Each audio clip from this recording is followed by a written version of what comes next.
Good evening, everyone. This is the January 24th meeting for the Norwalk Inland Wetland Agency. It's 6:01.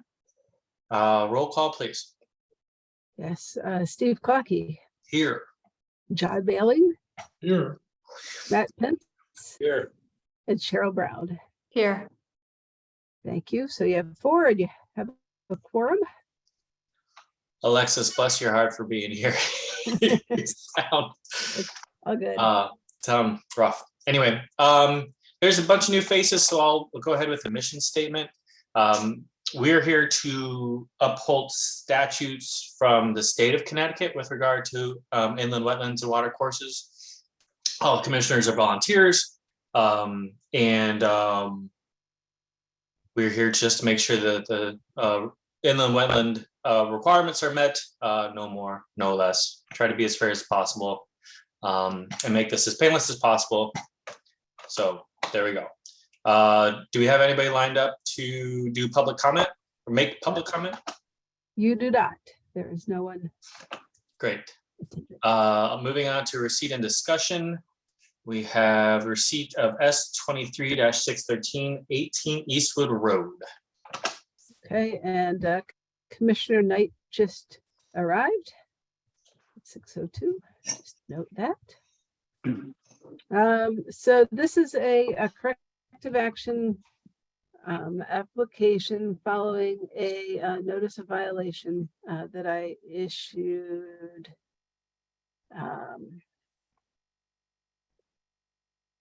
late last year. The applicant had been doing other work that did not need a wetland permit at his property when our inspector went out to do a final inspection. And when inspecting the property, she realized that there had been some landscaping work directly adjacent to the watercourse that's in the front of the property, and in an area that appeared to be looked like wetlands. Sorry. So a notice violation was issued. The respondent has been working on the directives of that violation. They had the wetlands delineated at the property, and then they gave us an initial sketch, which was on the website, and then they've retained the same people that did the wetland delineation to do a planting plan and description. So I can pull that up for you. And I believe that the homeowner is here, but calling in. Is that right? Okay, so let me start with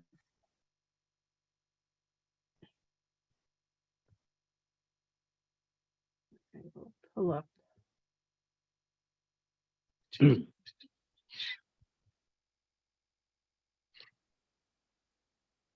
do my screen.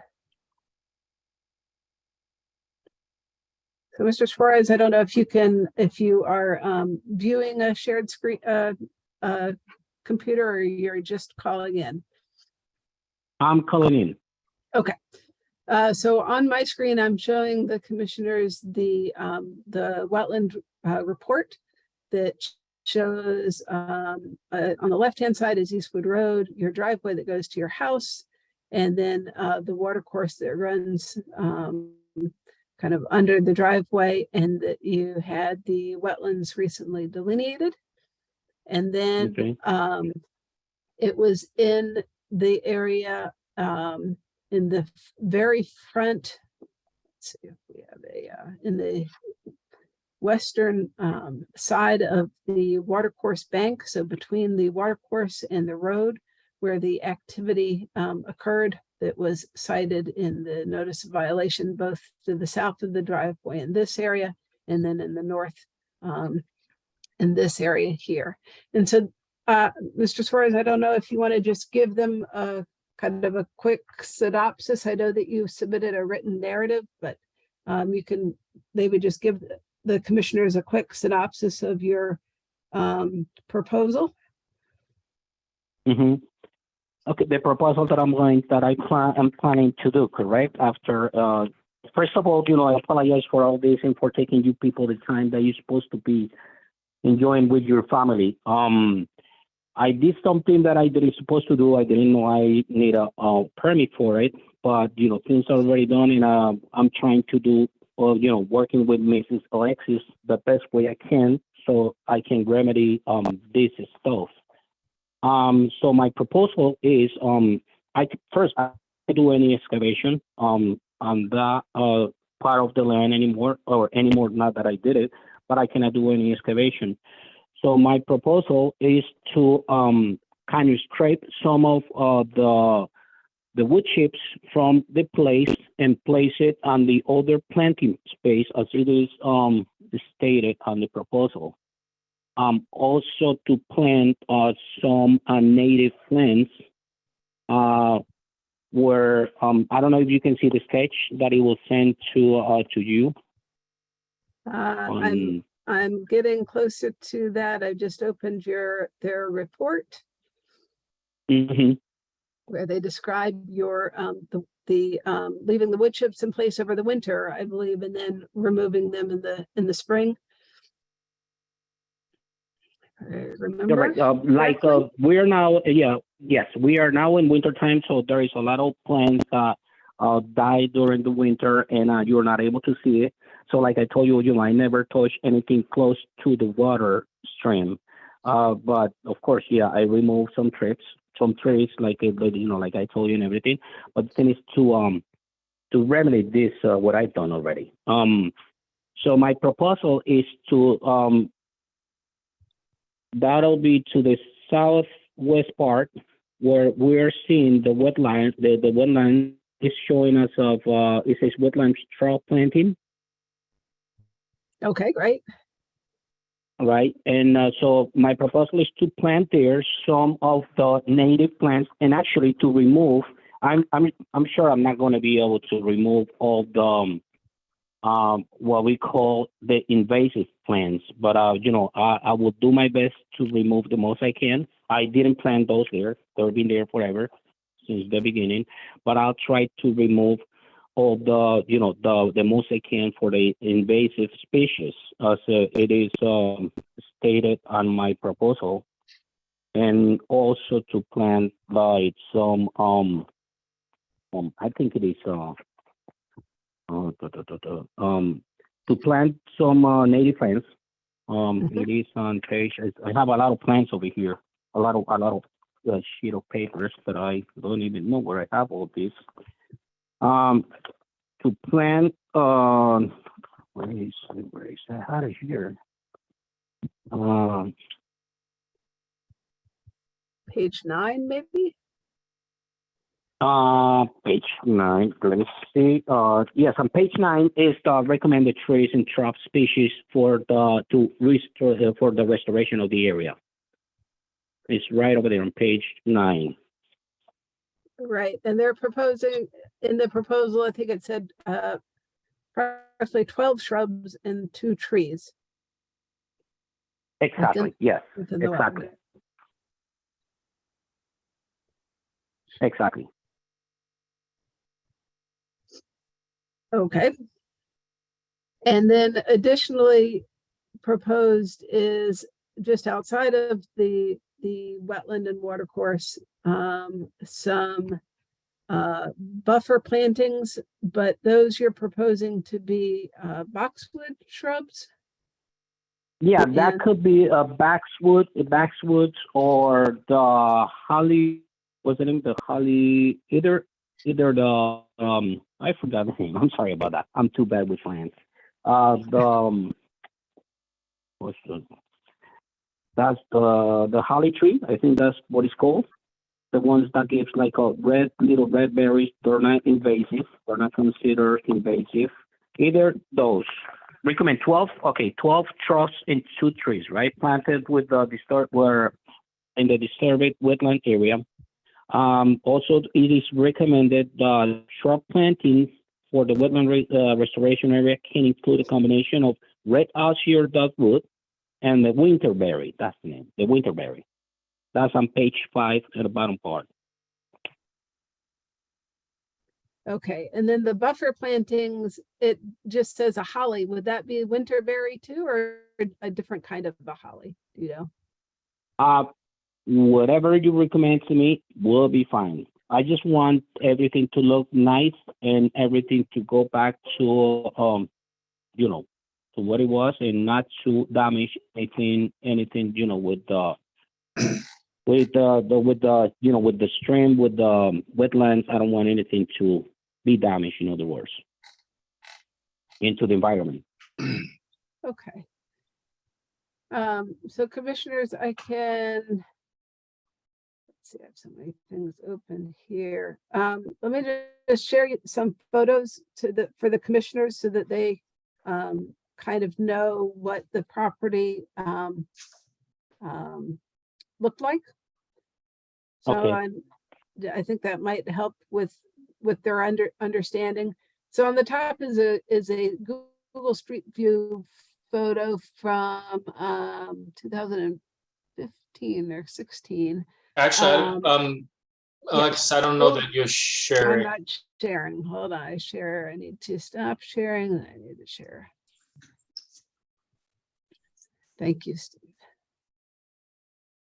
Okay. Google photo. This is the area that we're talking about, to the south of the driveway, and then we'll get to the north of the driveway. So previously it had a variety of large to mid-size trees along the banks, no lawn, but a lot of Pachysandra. And so this is what that area looks like today on the bottom left, from the road up to the just up to almost the top of the bank is now lawn. And then there are the wood chips that are being discussed. This whole dark brown black area is wood chips. And then the water course is right at the bottom of that slope. So it's right in here. So that was the southern driveway. And then this is another picture of the southern side of the driveway. There are a couple of shade trees that remain between the road and the water course, and an ornamental tree right by the driveway, shrub. And then this is the view to the north of the driveway. And again, so this is the road. This photograph here, lawn, that then goes into this sloped area that is wetlands. Wood chips, sorry. A portion of the wood chipped area is wetlands.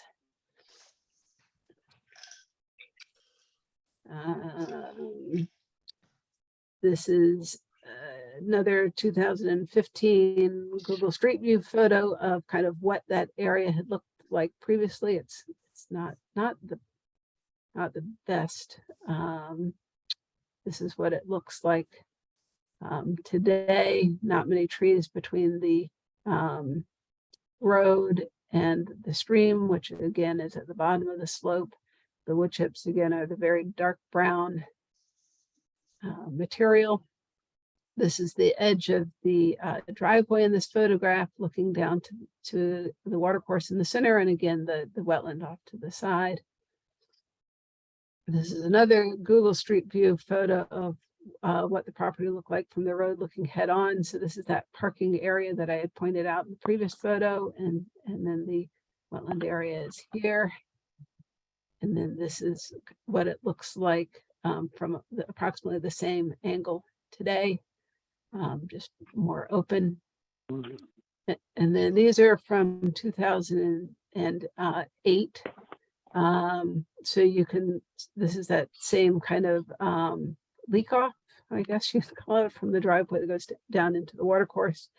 And there's a variety of deciduous trees, both the bigger canopy trees and smaller understory that now aren't there. So that's kind of what it looked like before the activities, and a notice of violation was issued. Alexis, do we have an idea of how many trees and of what size were removed? Let me look up my letter. I don't remember if I gave an estimate in the letter. Hold on 1 second.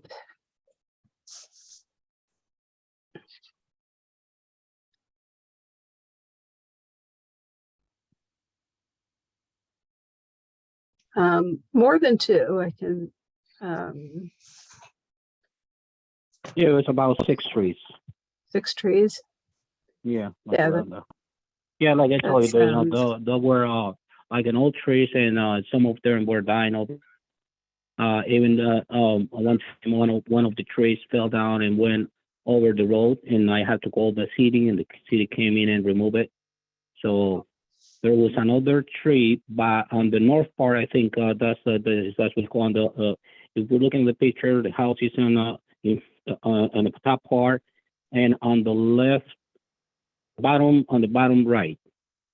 If you see page 8, there's a sketch, right? On page 8, on the bottom part, there was a tree, but I will say, where it says buffer planting type on the right, near number 191, I will say. Oh, there's a lot of 191. There was a tree there that it was completely dead. So to avoid that tree for falling and go maybe over the electrical stuff, I cut that tree as well, but that tree was completely dead. So. And are we talking about just within the wetland or between the water course and the street? Because as far as we're concerned, that whole area is within the upland review area. Yeah, As in- on the tree was like near the road. Actually, it was near the road. Like I say, if you are looking at page number 8, page number 8 on the right, there is number 28. Mm-hmm. Number 28, like to the middle. Then if you go down to like where it says planting, okay, where you have the letter planting, there was a tree, like let's say like where the letter planting, it says 8, right over there. It was a tree that was completely dead. Okay. So to avoid that tree to fall down into the street, either into the street or on top or something else, I cut that tree down. It was dead. That tree was dead. Okay. All right. Well, I think this is just going to be a receipt today, so we're not making any decisions here, but this is an opportunity for obviously you to give us information, for Alexis to give us information, and then also for us to give you just a little bit of feedback if you're interested in a positive result to next time, 2 weeks from now, the next meeting, if we do decide to make a decision. And I'll speak for myself and say that in the historic photos that we were shown, there seems to be several trees between the road and the water course. Their age or quality is maybe not clear, but there seems to be, like Alexis said, a lot more than 2. So when I am considering this at our next meeting, if it comes back up, I'm going to be inclined to look more positively at an application that tries a little harder to replicate what was taken away from that area. Okay. Yeah. So like I say, I didn't do anything. Just thinking about doing any damage to the climb or to the stream or anything. It was not my intention. My intention was to make everything looks nice and pretty for not only my house but for the neighborhood.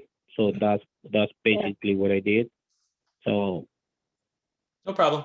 Yep. Just letting you know. That's my personal impression. Or do any other commissioners have thoughts they'd like to throw in? Yeah, I mean, I would like to see more trees because it's not just a wetland, but a water course.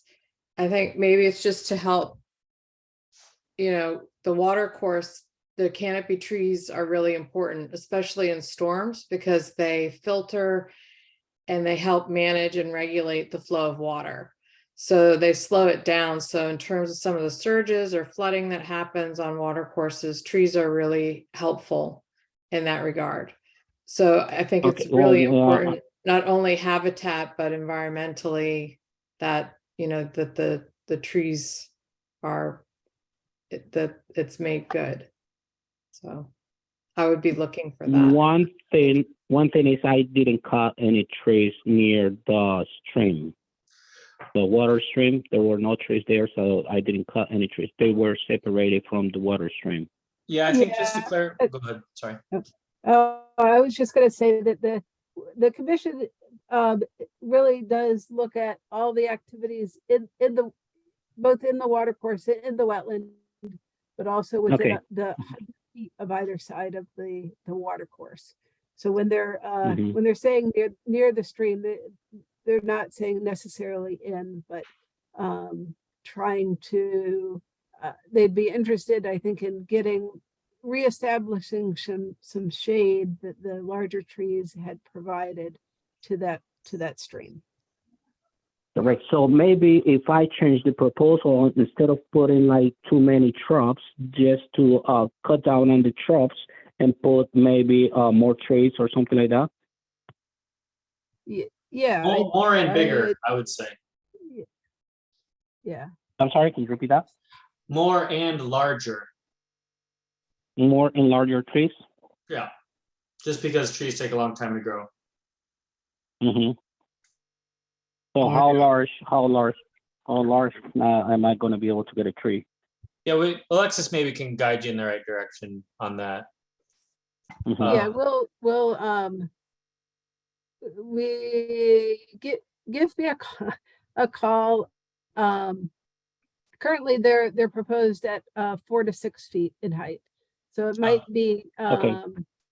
that the commission might be looking for something. Usually trees are measured in caliper, or the size of the tree trunk. And so Okay. maybe we can talk about the numbers and a different way to, or a different size tree. But you can, Mhm. I guess, give me a call. I should be in the office this Thursday and Friday. And Okay. give me a call, or we can meet, and I can interpret what's been said so far tonight for you. Okay. to- Yes. Yeah. So we might be able to cut Layman's down on the terms. shrubs, right? Cut down on the shrubs because we put 12 shrubs, and then maybe raise the number of trees that I need to be planted there. Like I say, Possibly. I don't want to do something, and I will appreciate, understand if that's possible, not to plant, let's say, put another line of trees that will grow in the future, and it will cause problems to the environment. In Walmart, trees get old as well. They will die. They will fall over the street and stuff like that. You know what I mean? So that will be the thing that I can say. Commissioner Mailing, did you have something you wanted to add? A couple of things. First of all, I would say again that given the situation of the trees being removed, we as a commission are being effectively asked to overlook that. Trees are more important than they ever were with climate situation being what it is. And we don't passively shrug at the fact that trees that were there have been removed. The fact that they may have been diseased or whatever is certainly something that we would have taken into consideration had we been consulted, as we are supposed to be consulted. I would further say that having just an opportunity to glance over the 28-page restoration plan, which I presume this thing is going to serve as a restoration plan. Is that right, Alexis? Right. I have not obviously had a chance to spend very much time with it, but one element of it did catch my eye, and that was the use of herbicides in invasive species control. That's something that causes me to twist in my chair very much. There must be, and there have to be, other ways of dealing with invasive species besides using pesticides. And I think it would be something that this commission would be reluctant to do, to sign off on a restoration plan that included even the possible use of herbicides. And so Now, in the next 2 about, almost finished. And we have okay. we have 2 weeks to read this 28 pager, and we will give a professional set of opinions at our next meeting. Now I'm done. Okay. I was on page 5 of my proposal on the top part is I see this proposal was done by a biologist. So that's what she told me that she will recommend. Now, yeah, I see that they say to use herbicide. No, I will not. I don't think using herbicide will be fine because there is a water stream right there. So I personally use that one. If I can do that one and remove it by hand, I will do that. Good, thank you. Like I said, I won't be able to remove them all, but like I say, the most I can, remove all those by hand, I will do it. I have no problem with that. But I will not, I think it's not good to apply and stuff like that since we have the water stream there. Okay. Did any other commissioners want to ask a question or say something? Yeah, I just have one addition, like I agree with everything that's been said. And I'd also like to mention that I would prefer to see the shrubs that were suggested as boxwood or ilex to be a native species selected for that area. Boxwood is not native and it's still in pretty close proximity to the wetland. And if we can add a little more habitat, that would be great. And again, I think Alexis can probably guide you on that, Mr. Suarez. On the plants and stuff. Yeah, I have absolutely no problem with that. But like I say, I want everything to look nice and pretty. You know what I mean? And I'm not posing for anything you are saying or anything.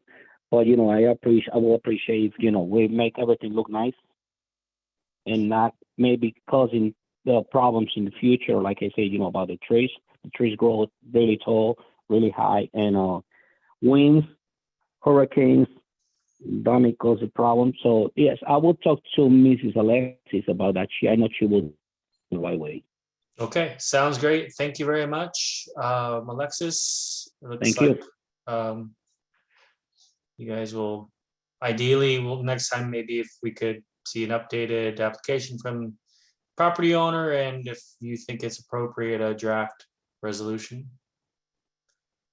Okay. Please and thank you. Ideally. Okay, moving on then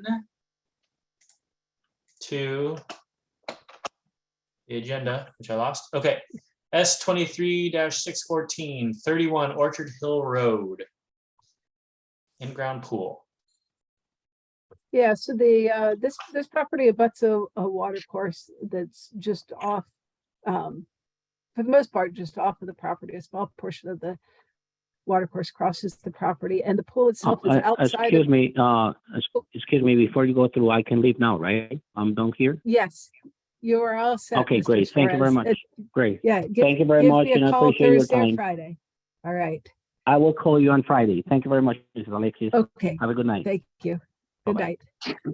Sorry about that. What was I say? Oh, so the pool itself is outside of the upland review area, so it's outside of your jurisdiction. However, the property is serviced by an on-site septic system, and the state health code, section B100A, requires that a reserve septic system area be laid out if there's a proposal to use up space on a property that potentially could be the last place to put a new septic if the existing septic failed. So they're not proposing to implement this reserve septic system plan, but the way that it works is that by approving the pool, what the health department would say is that with the pool, we've approved this B100A reserve system. And because their approval requires a septic system, so going so slow here, because their approval, the health department's approval requires a septic system be shown, and because the applicant is showing that septic system adjacent to the wetland and water course, it is considered part and parcel with the pool. Does that make sense? So you are still kind of going through the motions of reviewing that. It's still a proposed activity. It is a proposed activity that the applicants obviously hope to never do. So with that, I could head it over to Mr. Brian Carey from Land Tech. Can I just And- ask a question before we get started on that, Alexis? Yes. I understand that we are, if we agree to do this, that we're basically giving approval for up to 10 years down the road, regardless of what the conditions might be 10 years down the road. And we will not have the opportunity to revisit this at any time within the next 10 years. Is that correct? That is correct. So Okay, well, that's generally, yep, so that is- if we do not approve this, then effectively the 10-year period doesn't apply. right, but they could also not do their pool also. So it's That's okay. But now in the paperwork that I don't have in front of me, but which I remember looking at, there was a very small section that addressed alternative sites. And it basically said that there were none. I would be glad to hear some elaboration on that. Yeah, and I'm sure Mr. Carey can elaborate on that. And so generally all your permits last for 10 years unless they are things that don't need a zoning approval. So and that's state statute. Your permit length. If it requires, it's tied to the zoning approval. So if there is just landscaping, then those permits can be down to I think it's 3 years now. The length of your permits keeps getting changed by the state legislatures, but just so you're aware, that's for any proposal that you see. They don't have to do any work for close to 10 years. All right, Mr. Carey, if you want to share your screen, if you're able, or I can share mine. I have it, Alexis. Okay. So just for the record, my name is Brian Carey. I'm the Director of Environmental Services at Land Tech. I'm also a professional wetland scientist.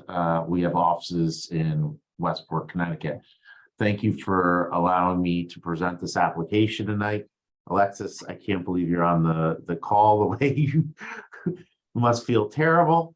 I'm going to go through this pretty quickly and then allow the commission to ask any questions. As Alexis, Mrs. Carachetti said perfectly, this is really an academic proposal since the B100A in a perfect world will never be constructed. This is really a requirement of the state of Connecticut Health Code that's administered by the local health department. Just because the B100A is being put in this area does not mean that a future septic system, if the existing septic system were to fail, would actually go in this area. I know that's hard to understand. I try to explain this all day long to clients, but there may be another area on the property that could possibly be another feasible area for the septic system. My project report actually stated that we did not do a full feasible and prudent alternatives analysis as part of this application, because there are no associated wetland impacts, since this will, for all intents and purposes, not be constructed at this time.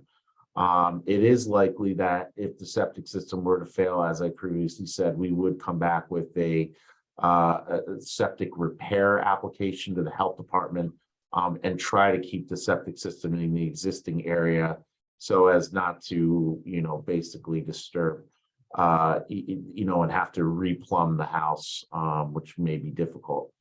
One of the challenges of the property is the town line goes right through the middle of the existing residential house. Notification was made to the town clerk in Westport of the pendency of this application. As Mrs. Carachetti said, the only wetlands that are associated with this proposal are actually located off-site. That's why they are deemed as estimated limits of the water course. And I will, if I can share my screen here.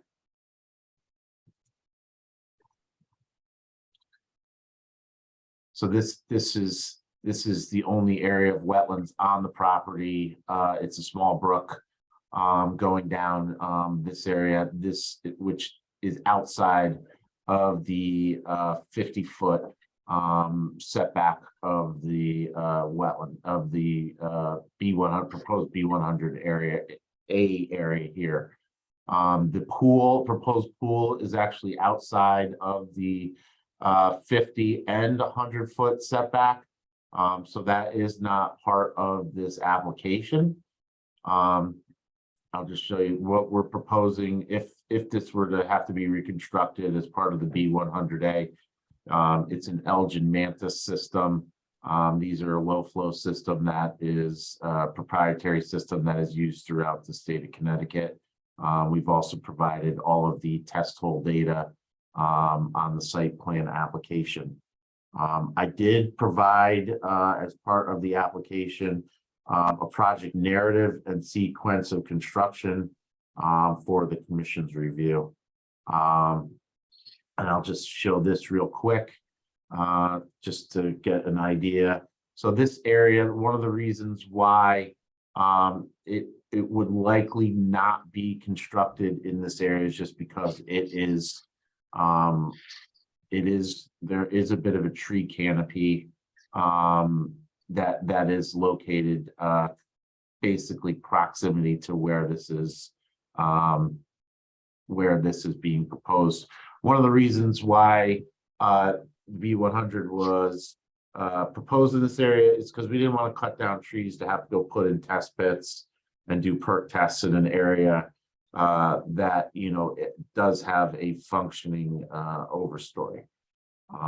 So I can answer really any questions. Again, even though this is a regulated, it's a proposed regulated activity, most likely, within a 10-year period, because the septic system on the existing site is fairly new. We don't anticipate there being an issue where this would need to be replaced in the immediate future.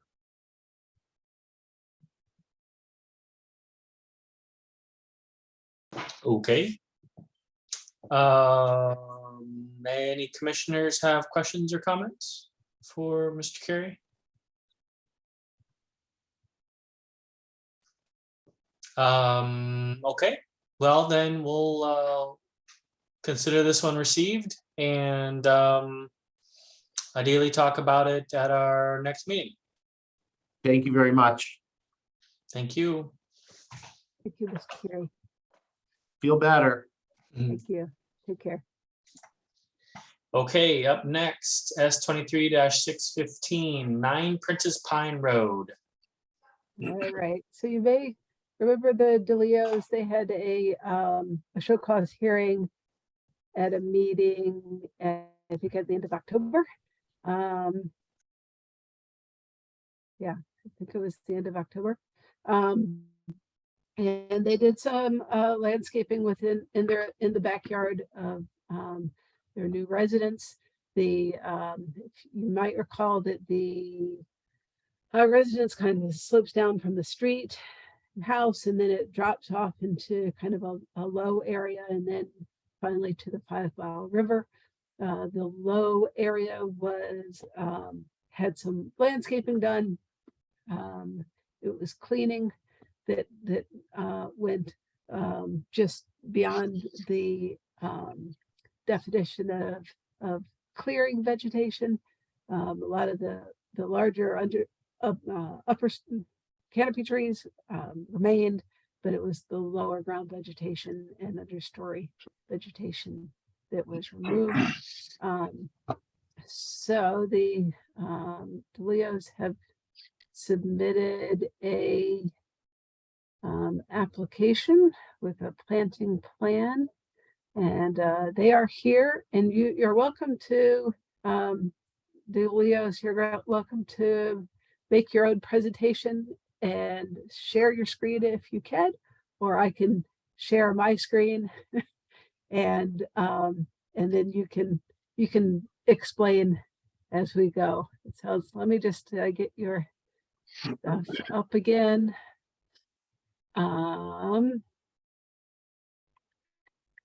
We start with wetland delineation.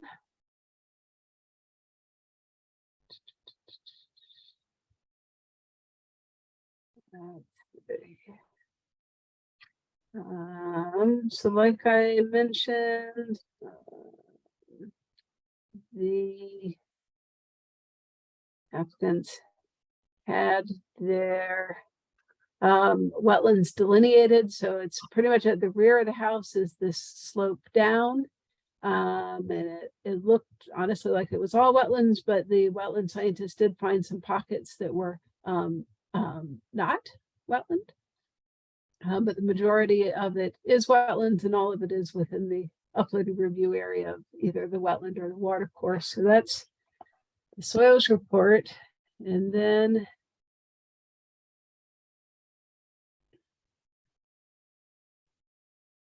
oh, come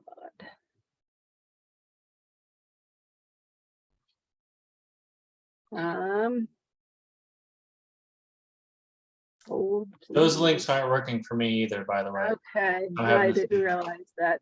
I see now that they don't light up, which is a bit of clue what I added them. Hold on 1 second then.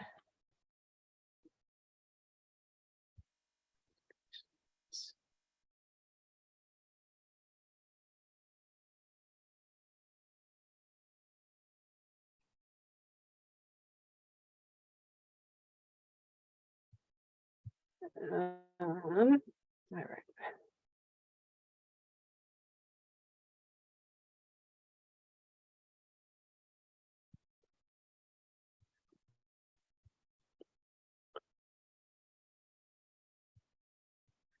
And look in there. Okay, so here's just an overview map of the entire property, and again, that's the area down here that this application addresses. Let's see.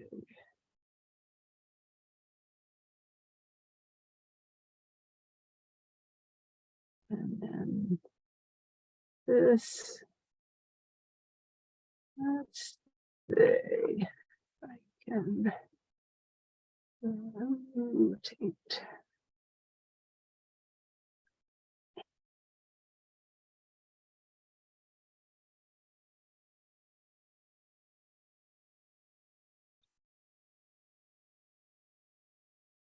Slowly but surely. Okay, and so this is their proposed landscape plan.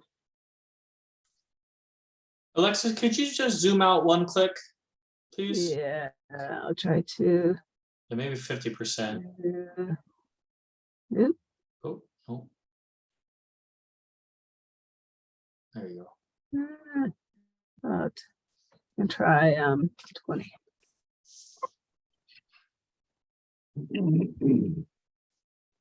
How's that? Great, thank you. There.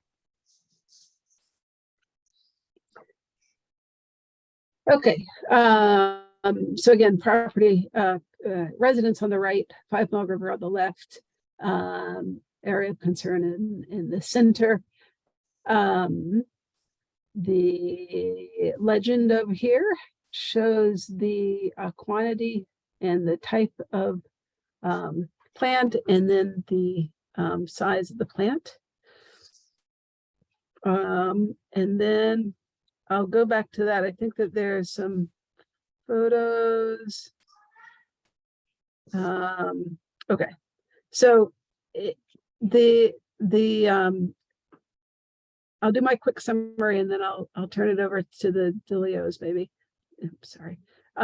This is the proposed planting, and I believe that it has already been implemented. And then in approximately this location, I think it's actually further down, but there's one additional large tree that they would like to have removed.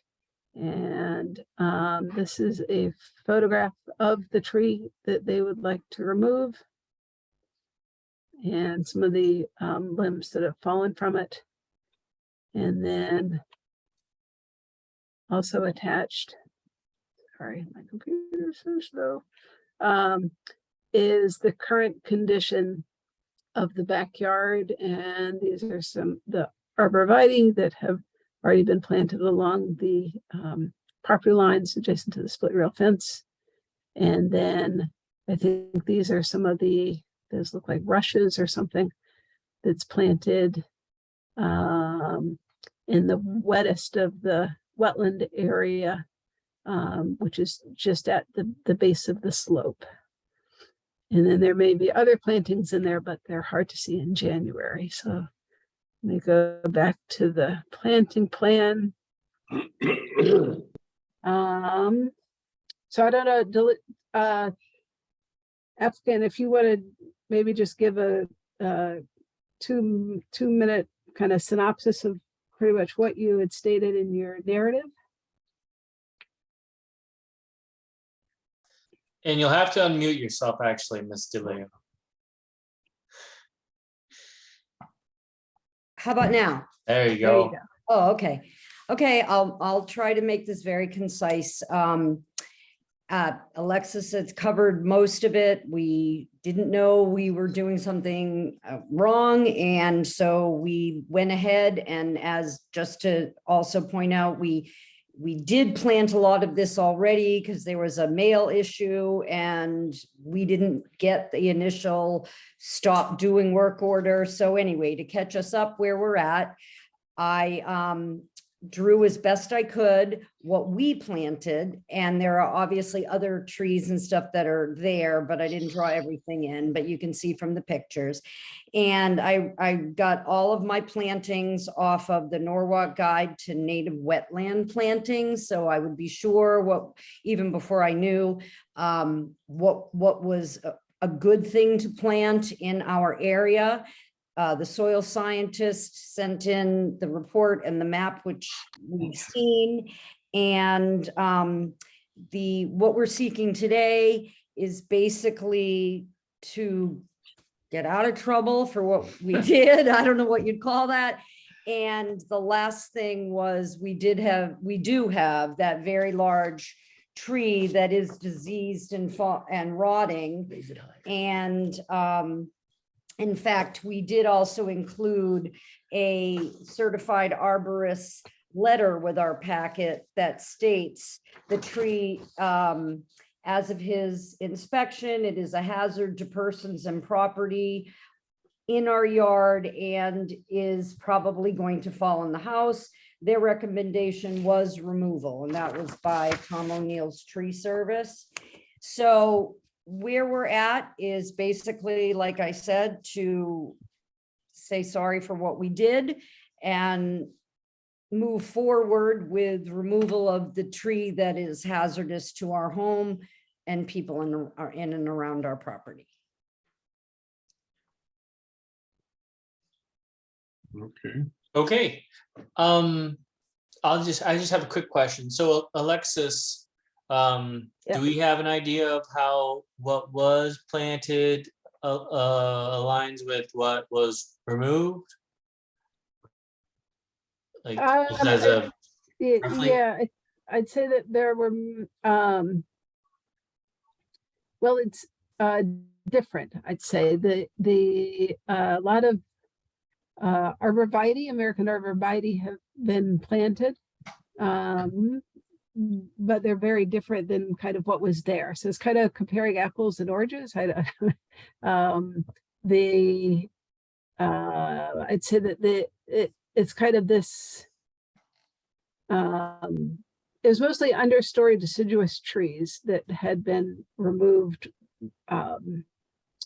within the wetland area. So there's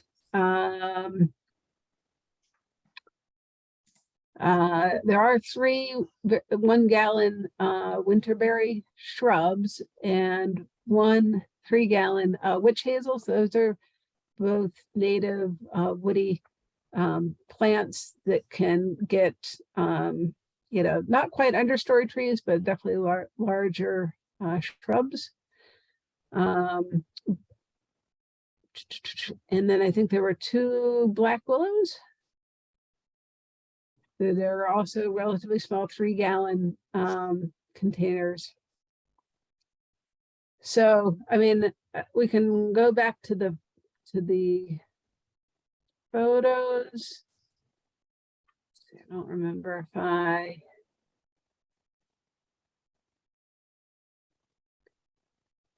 21 trees with the diameter ranging from 4 to 12 inches and 10 shrubs. Yeah.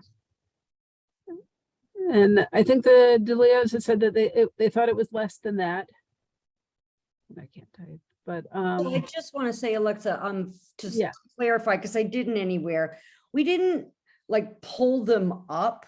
Like it was a lot of brush and had, the 10-inch or maybe 5-inch, whatever. But we just cut them and it's clear, like it's already growing back. So I didn't. right, you didn't grub them out. You didn't pull out the roots. or Right, anything. right. They were We just cut. more sort of, yeah. So I think you and I discussed when you were here, our intention is to do nothing else unless you ask us to. We like the woodland property look. We're not planting grass. We don't care if the brush grows back. It just was one of the big problems we had is we had a very serious debris field that was in our backyard. And for many, many years, whoever had been living and renting in this home had been disposing of massive amounts of garbage in our backyard. And we're talking plastics, bags, I have photographs, bottles, cans, bleach bottles. I mean, there was so much trash that was ensnared in these bushes. It was a shock. And we learned from neighbors all around us that the people that rented this house, used to just throw their garbage out in the backyard. And we took away so much garbage that was so disgusting. I won't even go into it. And to even do that, and I can produce the pictures if you like, there was no other way to get some of it out. It was ensnared in some of the bushes. And we're just not talking a bag or 2. And Alexis knows, she's seen the photographs. So without trying to get too wordy, when we first bought the house, we received a letter of blight from the town telling us we had to clean this up. And our first reaction was, of course we are going to, so that was what we were doing and trying to haul out these massive messes that were just thrown back there for years. So our intention is to let what's there grow back, ferns, all that natural stuff. We're not planting a yard. We're not doing anything. And we've seen, already it's coming back, and we have no problem with that. Other than the big dead tree, which we're worried about our house. Yeah, if we've got an arborist with a letter that says, and then the pictures show, I personally, I won't speak for other commissioners. I don't have any objections to that. The tree coming down if it is in fact diseased, which I'm not an arborist, so I can't say no to that, right? I guess, Alexis, I'm just wondering, so when some of these understory trees do get cut off at the ground, I mean, they're not growing back as trees, they're probably just doing like this, right? And kind of just becoming another ensnaring shrub type thing? I don't know. Yeah, Okay, yeah, if so- there is some sprouting, that's great. right, but it's not maybe fulfilling the role that those trees were achieving before. Yeah, I'd say that's a fair statement. Okay, is that like a high impact thing? I mean, if we have the canopy up above, I mean, is it feasible to expect, anything to grow back to decent height under there? I'd say it's, I mean, eventually something, if things are sprouting back, and they're native, then that's, good. You run the risk of, opportunistic non-native plants filling in the void, whenever you remove a layer of, vegetation, it opens up sunlight and, the opportunity for invasives, but,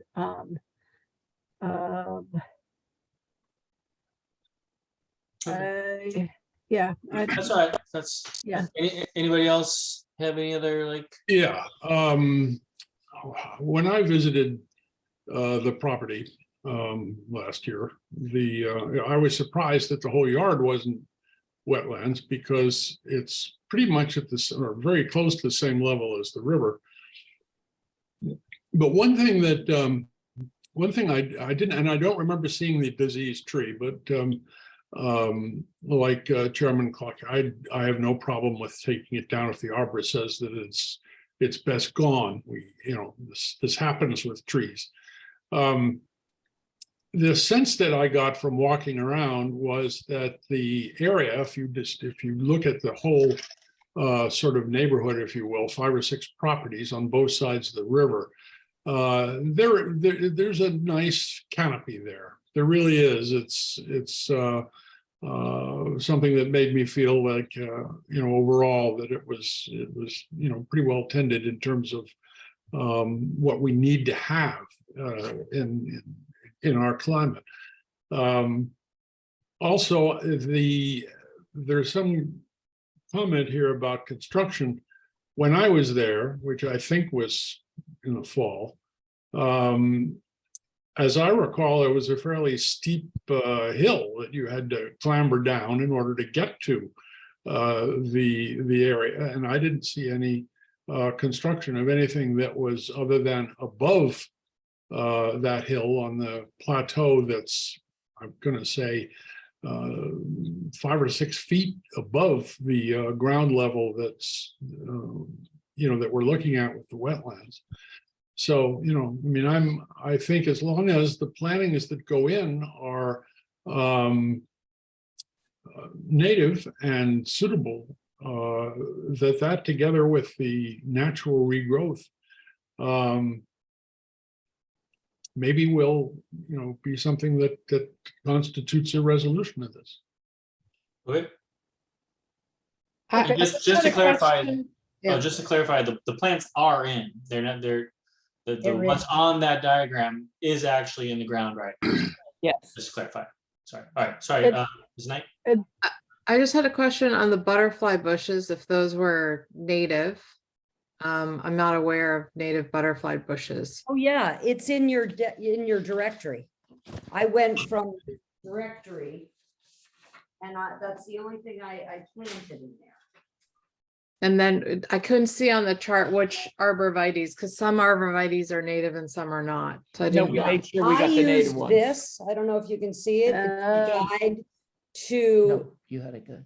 native wetland planting. Okay, and this is published by the City of Norwalk Conservation Committee. Okay. Yep. Okay, before we knew even we were supposed to, I'm big time environmental gardener person. And I researched this and that's what I had used to plant the bushes that you see. And the dark American arborvitae is what I ordered specifically from this guide to plant there. And everything in my map that I planted came from this directory. So that's how I got my plants. The only reaction I can give you, Ms. DeLeo, is to say that the next time there's an opening on this commission, I hope you'll want to apply. No, I am very, very thorough. And so that's why, like I said, we are very open to keeping this natural, supporting the habitat. This is going to sound goofy, but I was so happy to see turtles in my backyard crossing the perimeter. You know, there was so much filth and trash back there. And I just feel like the nature is coming back. And just to see it starting to come back, you know, and we did cut the brush to encourage, you know, the cleaning of the area. And if there's anything else you want me to plant, just tell me what page, where you want it. I'll find it. No problem. Yeah, We don't know as much I don't about it think as you do, Buddleia- Ms. DeLeo. I don't think the Buddleia are in that brochure, but so they're not native, but they certainly, some butterfly species do like them, but I don't think they're in that book because they're not native. Other than that, Any other commissioners have questions or comments? I did want to, Mr. Mailing had brought up the construction, because in the notice, in the enforcement order, it had mentioned some construction. And so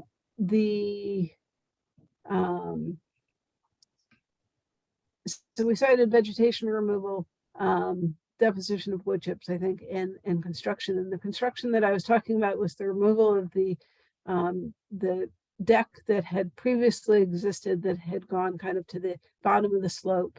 And then the installation of the new block retaining wall.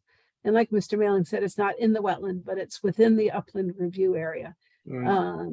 And I would recommend adding at least a mention of that work in your application so that your future permits are all set and in a line. And what I can tell by your confusion, I can just share some photographs if you like. I'm talking about the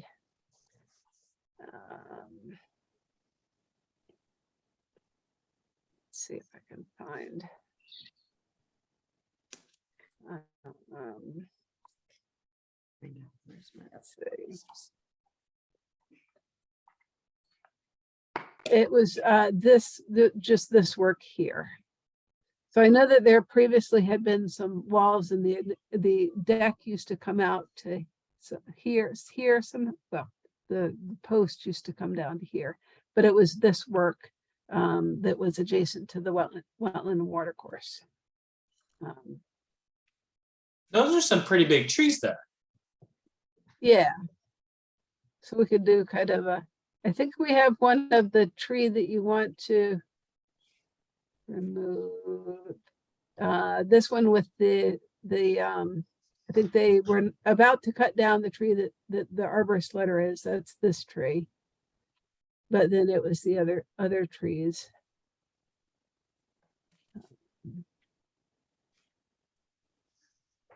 Are those other trees still there that are on either side of it? Yeah, so you mean wait, let me go back to, yes, this tree and this tree and this tree are. But then other trees around them were removed. What you see there is where we stopped. I mean, when Alexis Right. came out with her other person. So what's there is what's still there. I mean, and we had no intention of cutting any of the big trees except for the diseased one. Right. Okay. I think big is a subjective word because, what I'm seeing in the pictures right now, to me, are relatively big trees that are already gone at this point. So I think if you're looking for feedback for hopefully getting this resolved next time, I know I'd be a lot more receptive to some more aggressive tree planting. I'll plant as much as you want me to. I'm happy to do Okay. so. I just stopped once we began this. Okay. Yeah, maybe Alexis, you can help. I mean, why is everything going to Alexis tonight? Let's That's just do fine. more work. No. But I mean, yeah, if you could, I don't know what the number is or what, the species or whatever, but it just seems to me like the upper canopy may be there, but golly, there's a lot taken out of the. Well, I would like to just note that it's hard to kind of imagine this when you're not looking right to left. But why we didn't really think of it as being, against the rules is both properties, 3 down on one side and 2 down on the other side, have 0 trees leading up to the creek. I guess there used to be a different rule in this neighborhood, and there are no trees there, and they put lawns and all this. And so we were just like, wow, well, we're not going to do that, but we're going to make it a little bit nicer, cleaner looking as we were cleaning the trash. So we only were looking to what other people had, and there are no trees. So Yeah. we're happy to have trees. We're happy to put more trees because we're not going to plant a lawn back there. But when you look like 2 down, they have these beautiful lawns and there's no trees at all. I guess it used to be a different guideline. So Yeah. that's just kind of what we were going by. Yeah, that's completely understandable. All I right. guess So it if you're sounds- open to, I'd like to see if you're open to more trees, then that would be something that would be welcome. Sure. And maybe looking at some trees that have the opportunity that would grow to replace or keep replenishing the canopy. There you Sure. go. So should I get that list from Alexa? Alexa, no, you could call me any of the pamphlet that you showed earlier, any of those Okay. trees, I believe would be suitable. Okay. And then I think the commission is thinking some slightly larger trees than the 1 to 3 gallon pails. But That's fine. we could talk more about that. Okay. Yeah, no Okay. problem. Well, thank you for your time, and we'll see you probably in a couple of weeks. Yeah, so just for my understanding, can I start doing the Don't do anything else until Oh, okay, we've that's- all, No, we probably you've got could a get plan. Yeah, so the way this Okay. works is, now anyway. So You now I will- just wait to the next meeting and, well, no, so reach out to Alexis, maybe next week after she's had some time to recover. And maybe she can steer you toward the right number and size and species or whatever of trees as you put together an updated version of your application, because everything has to be written down, right? So you will ideally, before you see us again in the second Tuesday of February, you will have updated your application to show maybe a few selective trees of a certain size and species. Just add them right to the list that you've already got, right? To that sheet. And that would be basically done after you've talked to Alexis. She'll point you in the right direction. And then once you submit that back to her, it's officially back in the system. She can draft what we call a resolution that says, okay, here's what's going to happen. Here are the documents that we're referencing, which is this plan that you're going to update. You have it, you're going to update it. And then that's something we can all look at together and put our stamp on and be like, yes, we understand what the scope is. We understand there's going to be a bond associated with it for 2 growing seasons to make sure it actually grows. And That way everything's, out in the sunshine, perfectly clear as to what the plan is. okay, Okay, okay. thank you. All right, Okay. thank Thank you, you. thank you. Thank you. Bye, sorry. Okay, Guys, I gotta, I should have, you have a go ahead. call. I have to cut out. You guys good? I think so. 7:10. Thank you, guys. Have a good evening. Hi, Matt. Bye, Matt. Who shut this off? We don't have to be on anymore. What do we do? I muted you. You're all set. Our part's done. I should have done a better job exiting one of our earlier properties we were talking about. Okay, anyway, sorry. All right, moving on in the agenda, S23-616, 761 Main Avenue. This is also, is this a different one than what we saw last time? No, I don't know. This is the iPark building. And in December, there was a show cause hearing for this property. So yeah, I think this must be what you're thinking of. So there was, So this is discussion, not receipt. this is receipt. So they had a show cause hearing after I issued a violation, an enforcement order. Sorry, I'm gonna check.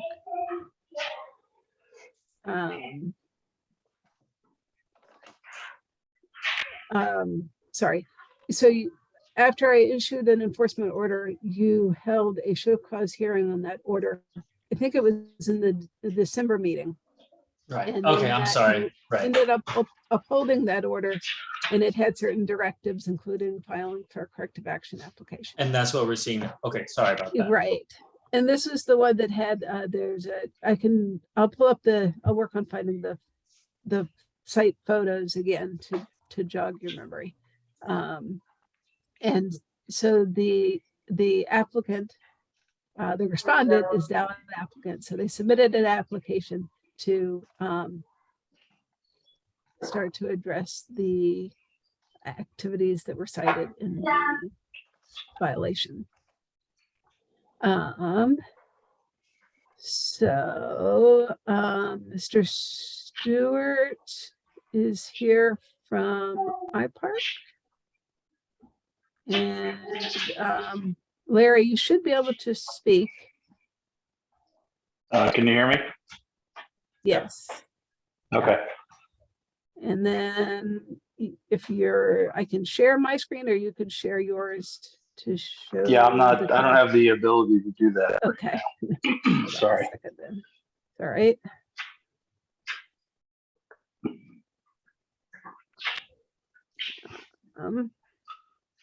While I'm getting that set up, if you want to briefly describe what you submitted, words that. Sure.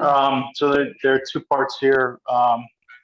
The excavation that we did that is along the riverbank was done as an emergency work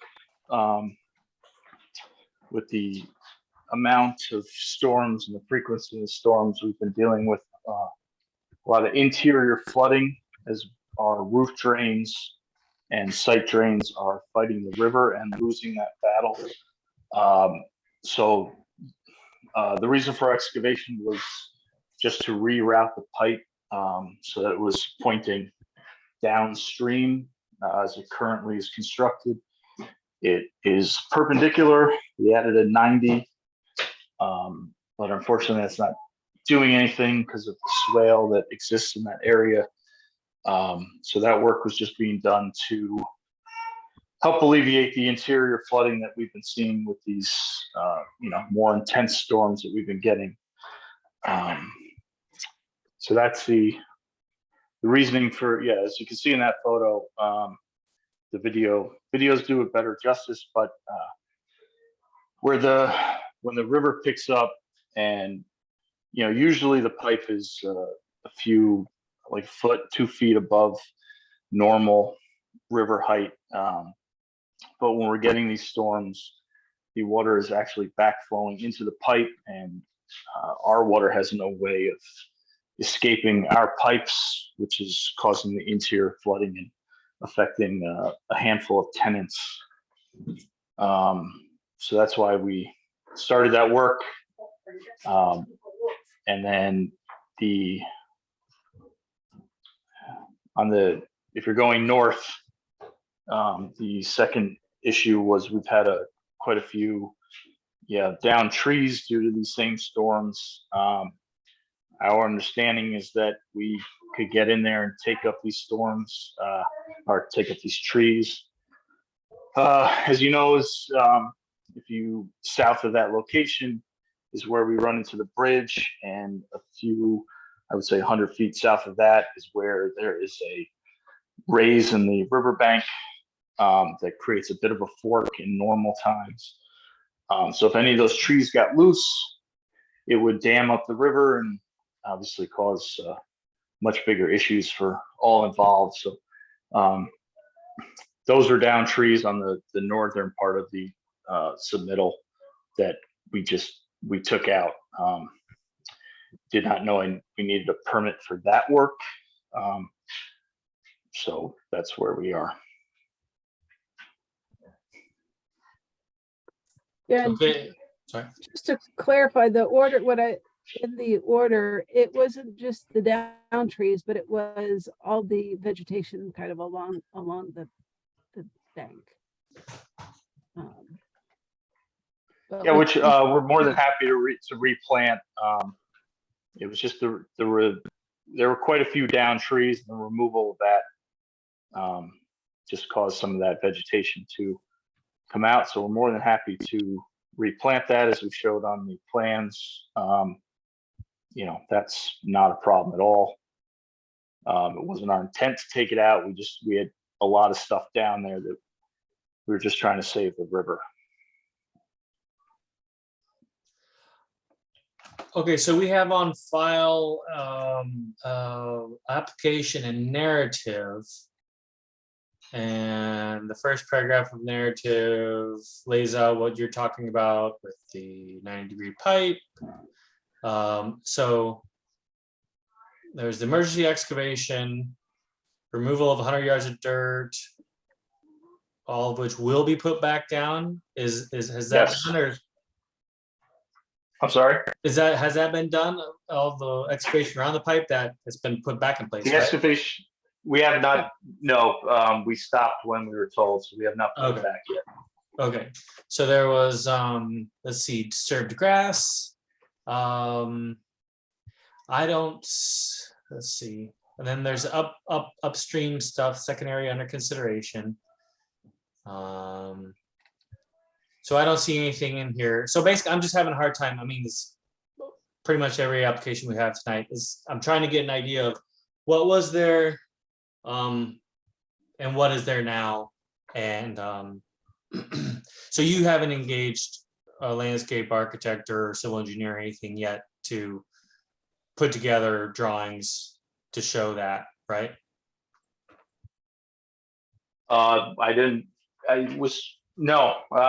This is, it was really just sort of straightforward. We hadn't gotten to that point. Didn't know if that was necessary or not. We were just trying to re-angle the pipe, put the dirt back down. Nothing more than that.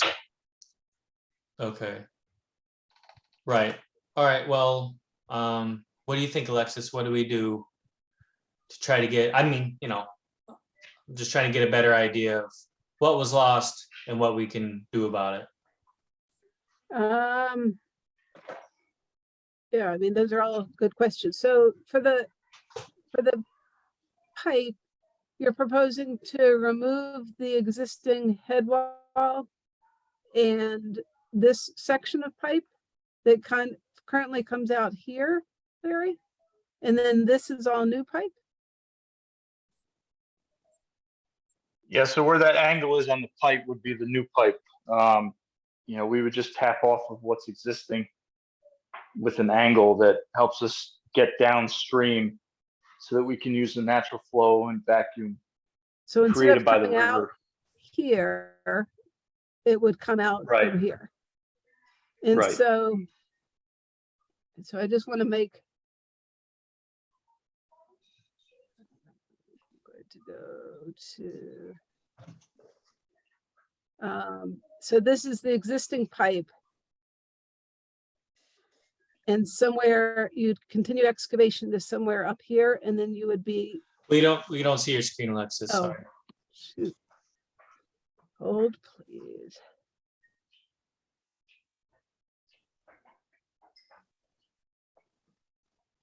Now do you see the screen? Yes. Aha, there we go. Okay. All right, so this is the existing pipe and the existing head wall. Right.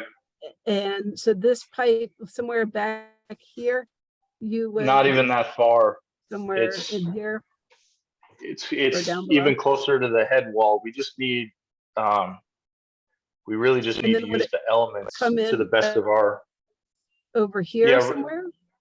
yeah, we wouldn't even really be excavating much more. We just need to get around that hump that you see on the right side of the screen so that we can use the natural flow of the river to our advantage.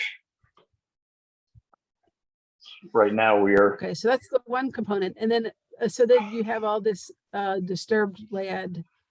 I guess that the commission, typically for this amount of disturbance and for the amount of just bare soil for the kind of the after work, I think that they would Mhm. typically want to see a more robust planting plan than what was proposed. With the, I think it was sedges down at the bottom and then some cup plant. I think that they are going to need a plan that talks about how all of this will be stabilized after the work, and then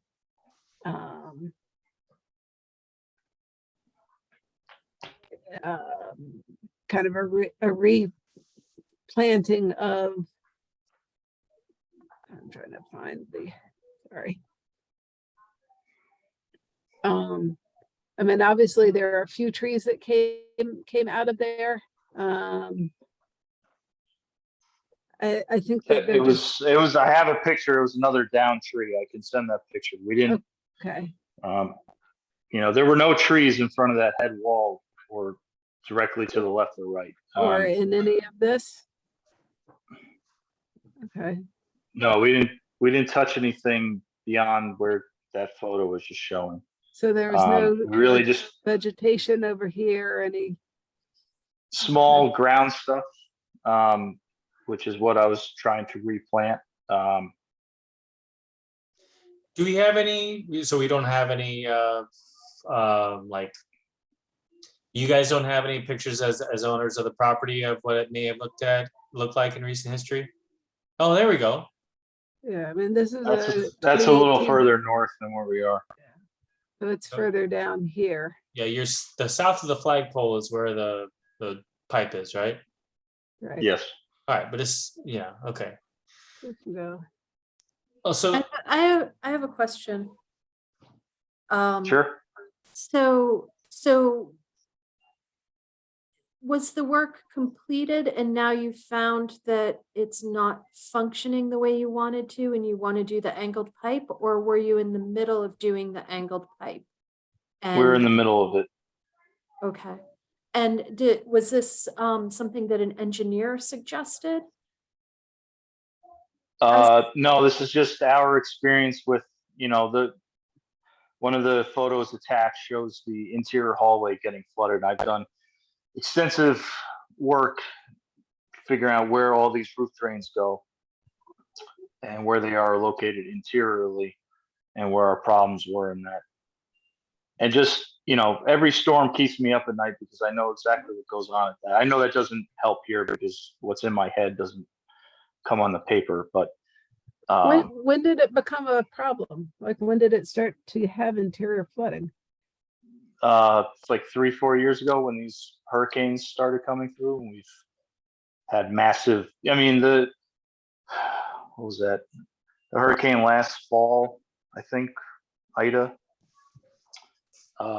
In the north end, the river was about less than a foot from cresting over our northern edge in the Wilton side of the property. And, we had some interior flooding due to that.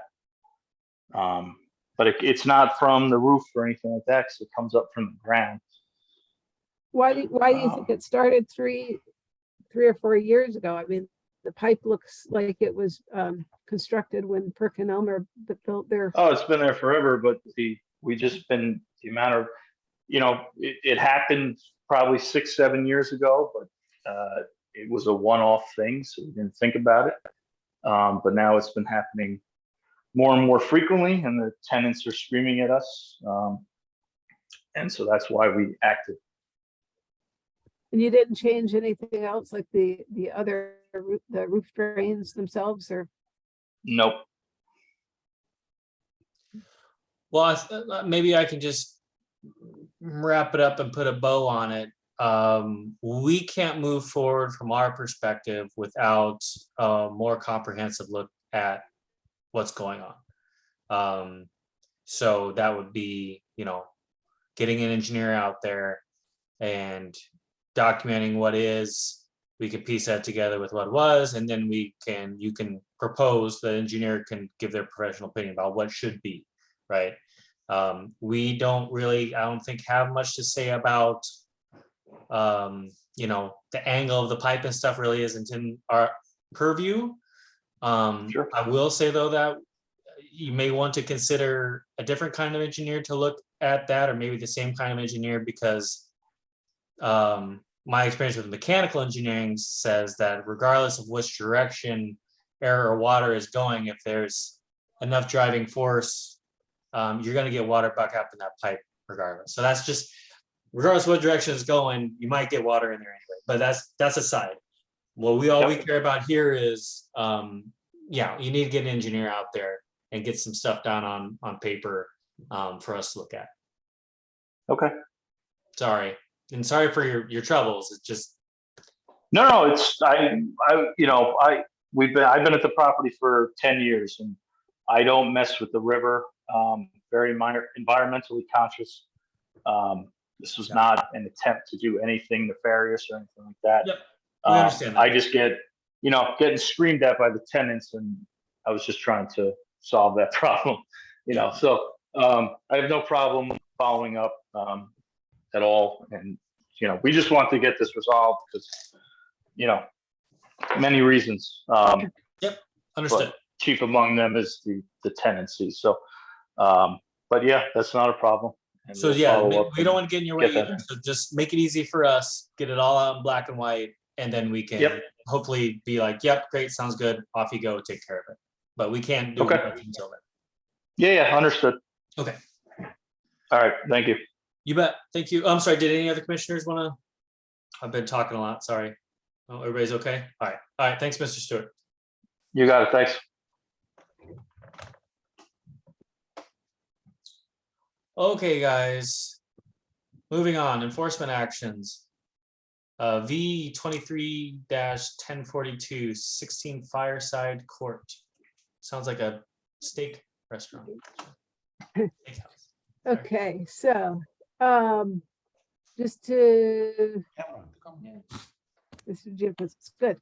Okay, so just to go over the way a show cause hearing works is whenever I issue an enforcement order, state statutes require that the commission hold a show cause hearing within 10 days of the issuance of that.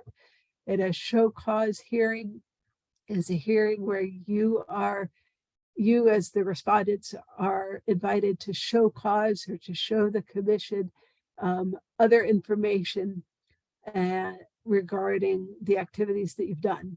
And then after all of this, the commission will make a determination whether to uphold the order, to modify and uphold the order, or to withdraw the order. So what will happen is I'll first give them the explanation of why I issued the order. I'll show them the letter that I sent you and show them the photographs of the that I took when I was out there on January 10th, I think it was. And then the agency will give you the floor, and you can explain what you did, and I can show them. I know that you had sent me earlier today an email with some photos and a letter, and I can show those. So that's the process. So let's see. So on the it was on the 17th that I sent an order, and that was following a site inspection on the 10th of January. And what The order cites. I'll just read the first, or the 2 paragraphs. So the activities noted include activities within the upland review area of wetlands and watercourses on either side of the property. The activities include removal of vegetation, deposition of material, construction activities, and otherwise changing the natural and indigenous character of wetland and watercourse buffer areas. Specifically on the eastern side of the property, ground vegetation and understory trees and shrubs have been removed from the upland review area. Machinery was used to remove all debris, including natural leaf litter, vegetation, and soil. A small amount of fill material, approximately 4 cubic yards, was deposited in the upland review area. These activities resulted in a bare unvegetated ground adjacent to a wetland and watercourse. And then I note that the neighbor at 14 Fireside Court has also been sent a notice of violation for similar work in an adjacent area on that property. When we were out there on the 10th, we didn't know where the property lines were, but when we returned to the office and looked at the photographs and the map, I think that some of the activity occurs on 14 Fireside, and I'll go over that in a minute. And then on the other side of the property, on the western side of the property, we cited construction activities and deposition of a strip of gravel and dirt within the upland review area of another water course. And then the order has 3 directives. One is to field delineate the extent of wetlands by a soil scientist. 2 is to submit, and that would be by Tuesday, the 14th of February. 2 would be to submit a corrective action application by Tuesday, February 28th. And 3 would be to implement whatever is in that corrective action permit. So let me see. Share my screen. And then I will do a map first and then share photographs. Excuse me. So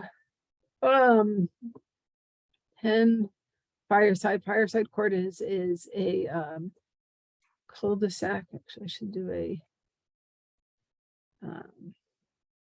well, I'll go return to that.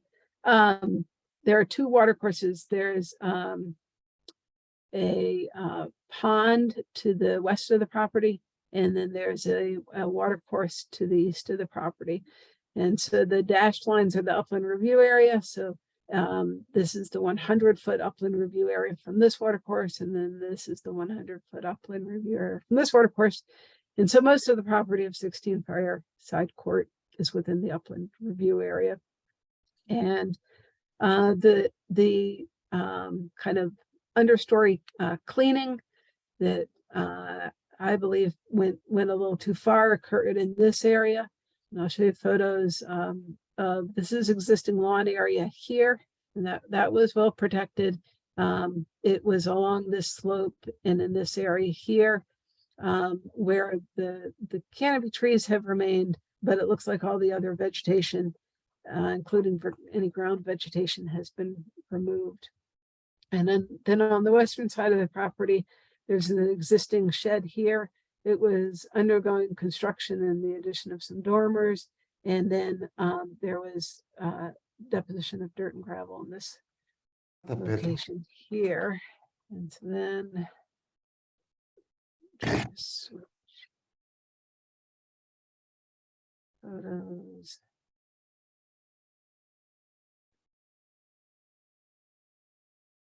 Bear with me 1 second.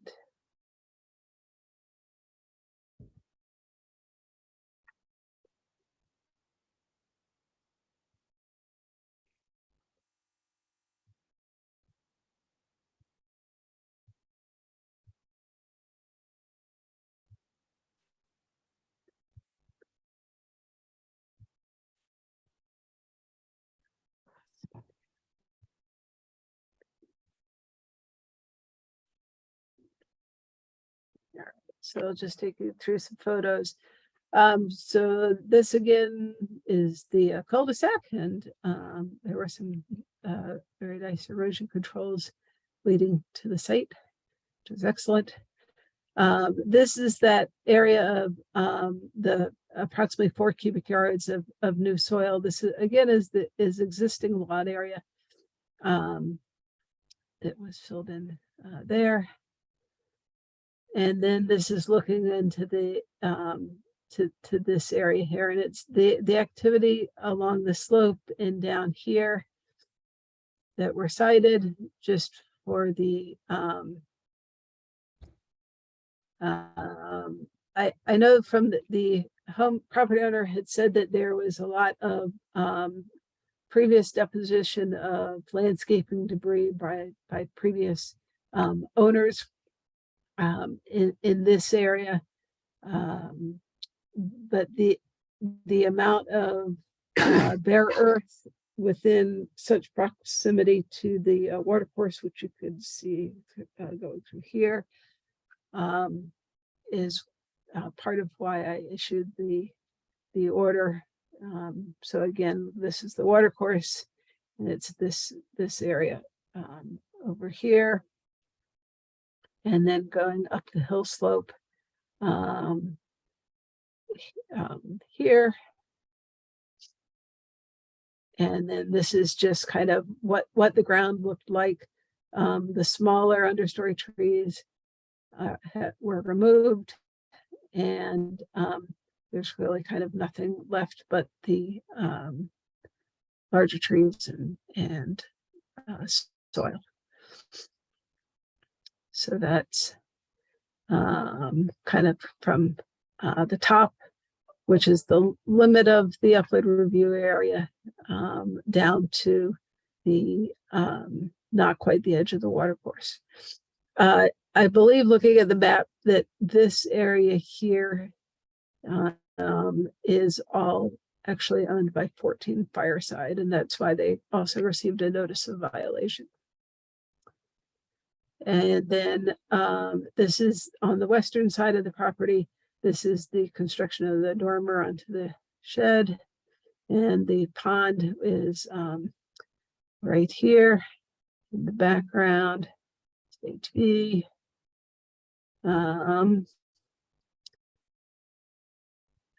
More of the small trees and understory vegetation that was cut. And then, sorry, a lot of the same. This is on the western side. Again, the shed. And this is some deposited dirt and gravel.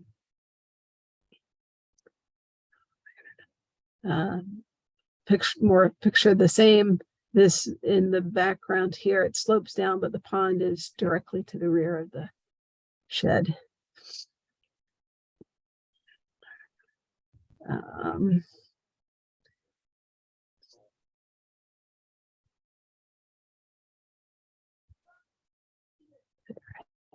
A little bit clearer.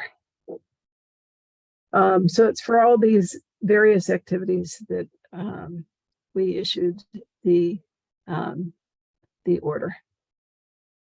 We specifically did an order because I know that the homeowner would like to talk to the agency and have an opportunity for a show cause hearing. So that's why an order was issued instead of the first step of a notice violation and then a order.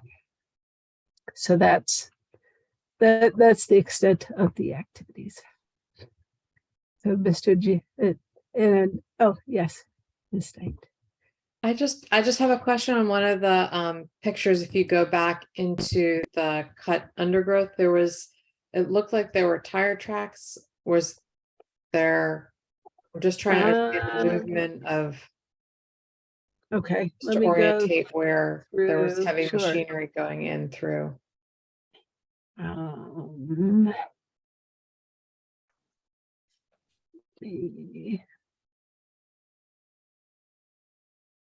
Sorry, I can see you when I was sharing my screen. Let's see. Was it near the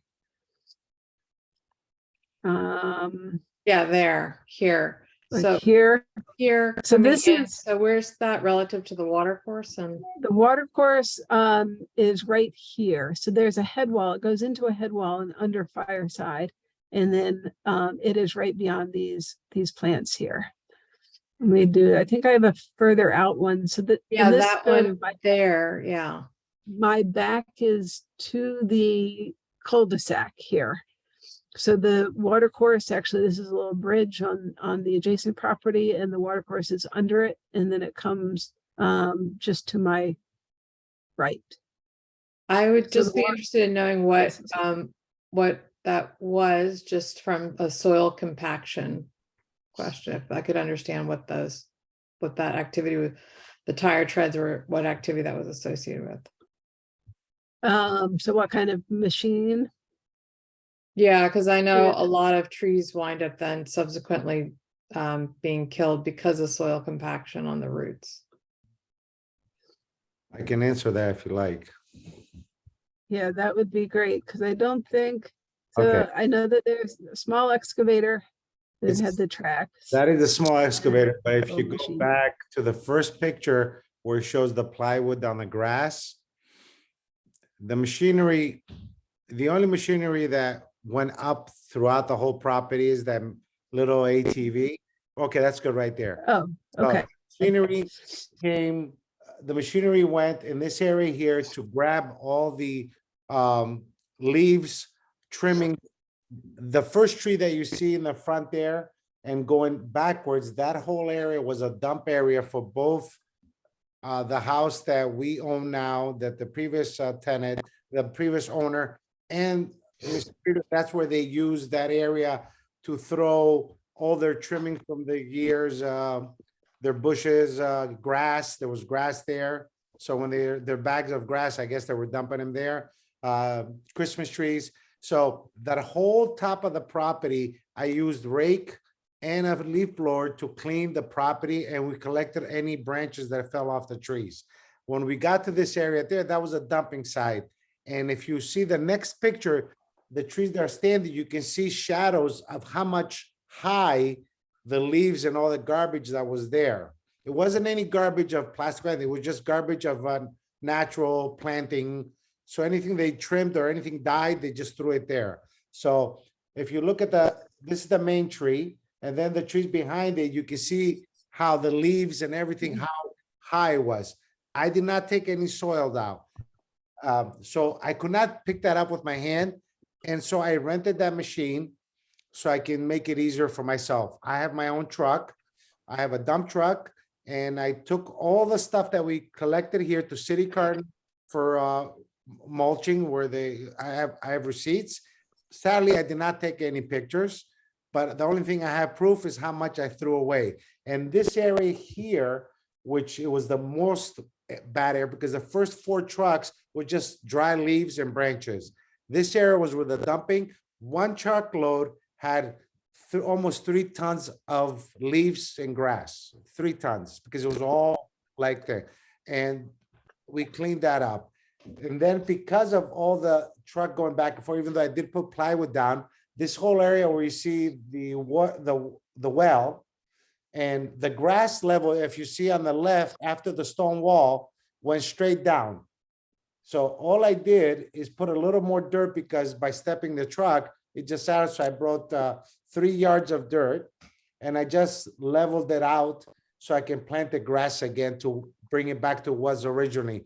The rest of the area, which is wetlands, and I guess this is wetlands, but it had grass.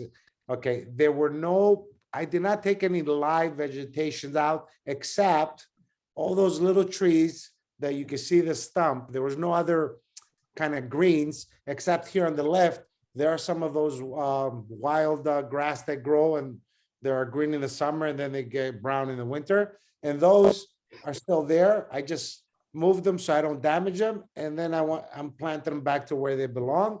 And then I want to plant, the way these evergreens are, I want to plant some more in there. That's all I wanted to do. And the reason why I took all the leaves and everything is because that creates mold, and and you can smell it. You can smell that. And my 10-year-old, even though he's very active, he has asthma, but he still likes to be out in the nature.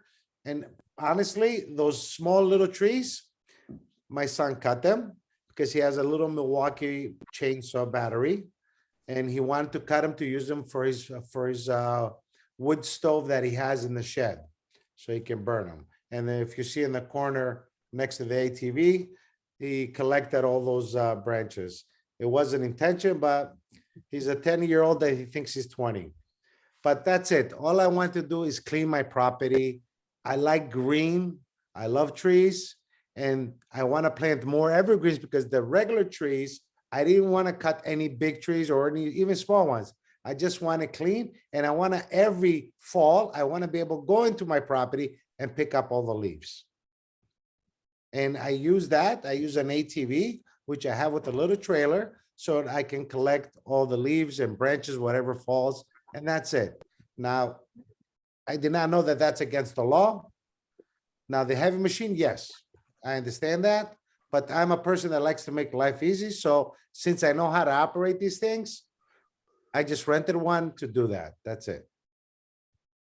And then the other side, the gravel, because of the shed that's there, and my son does have the ATV, he created a lot of mud there. So I decided to take out the grass and add some gravel, which I assumed there was nothing wrong with that because it's absorbable for the rain. It's the same, it does the same job as grass. It just doesn't get mud. So that's correct. And this is how it looks today. Because So these are the photos that you sent me today. I I could just go through those. You what? So these were today? yes, this is the picture of today Sorry. morning where you saw the dirt with the tracks over it. So, and it's the same elevation that it was before all this activity. And you can tell that by the well, that's how it was before. And the well, when we bought the house, we had to dig it, and because the line had a hole, and there's around that well, there was not evergreens, I'm sorry, those grass that grow for the whole summer to kind of block it, which we have plans of putting those back. Commissioner Malin, did you have a question? You're muted. Hold on, John, you're muted.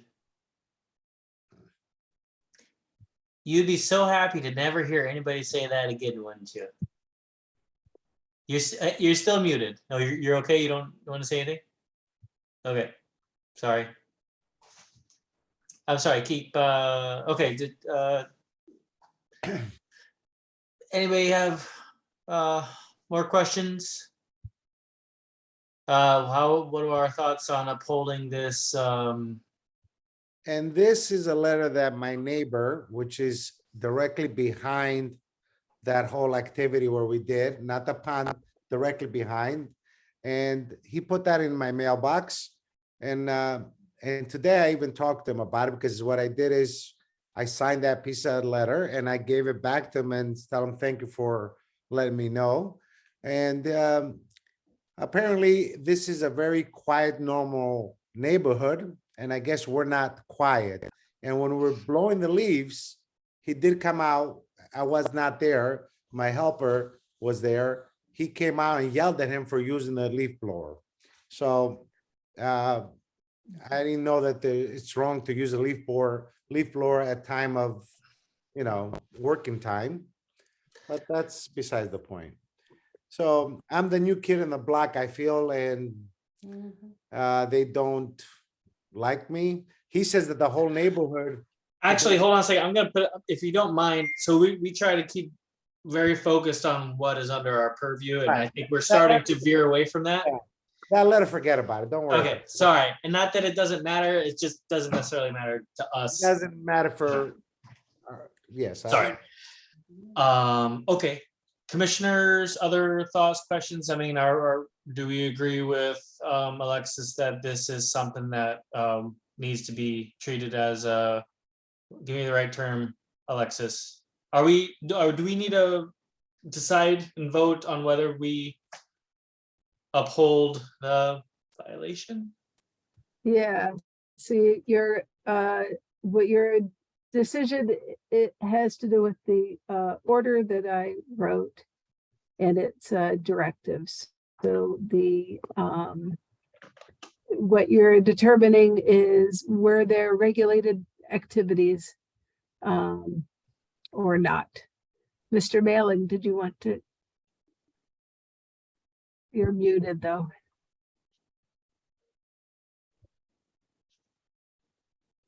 You're still muted. Unmute, John. There There you it go. Does that work? Yes.